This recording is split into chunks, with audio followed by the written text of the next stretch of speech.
এসেছি এবং তার সঙ্গে যখন আমি প্রথম ইত্যাদিতে তাকে তুলে ধরলাম, অনেক কথা হয়েছে তার সঙ্গে আমার।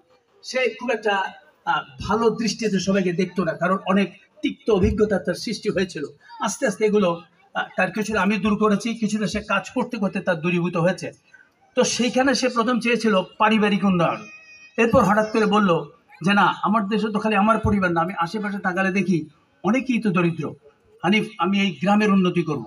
আস্তে আস্তে কিছুদিন পরে বলল না, আমি এই উপজেলার আমি চেষ্টা করবো উন্নয়ন করতে। এরপর আসলো না, আমি এই জেলার উন্নয়ন করব।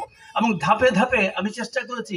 সেই 1994 সালের পর থেকে 95-তে প্রথম অনুষ্ঠান করেছি, তখন সে এই গ্রামের উন্নয়নে হাত দিয়েছে। এরপর 97 সে আস্তে আস্তে তার উন্নয়নকে বিস্তৃত করেছে।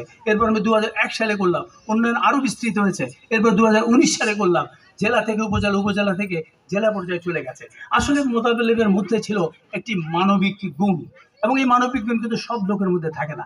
আর যদি আমার মধ্যে মানবতাই না থাকে, তাহলে আমি মানবিক চিন্তা করতে পারবো না। তো মোতালেব সম্পর্কে আমি একটি কথাই বলবো, আমি নিজেই বলেছি আমরা যদি একটু কম কথা বলি, কারণ বেশি কথা বললে অনেকের ধৈর্যচ্যুতি ঘটে যায়। আমরা অনেকে কথা বলার সময় চিন্তা করি না যারা শুনছে তারা বিরক্ত হচ্ছে কিনা, কারণ শ্রোতা এবং বক্তার মধ্যে গ্যাপ থেকে যায়। সুতরাং আমি গ্যাপটা রাখতে চাই না, আমি এক্ষুনি চলে যাব।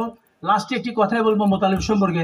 মোতালেব একটি কথাই বলা যায়, only one word I want to say about him, that is he is a noble person. সে অত্যন্ত মহান লোক, মহৎ লোক এবং একজন মানবিক লোক। এই লোকটির তার স্বচ্ছন্দে যাতে কাজ করতে পারে, যারা তার সঙ্গে এতদিন ছিল তাদের ধন্যবাদ জানাচ্ছি, এবং আপনারা যারা গ্রামবাসী তাকে সহায়তা করেছেন তাদের ধন্যবাদ জানাচ্ছি, এবং আগামীতেও যাতে সে সুন্দরভাবে কাজ করতে পারে সেজন্য আপনারা সহযোগিতা করবেন, তার পাশে থাকবেন। আর আমিও কথা দিচ্ছি, এতদিন যখন ছিলাম বাকি যে কদিন আছি আমি ওর সঙ্গে থাকবো। অনেক ধন্যবাদ আপনাদের।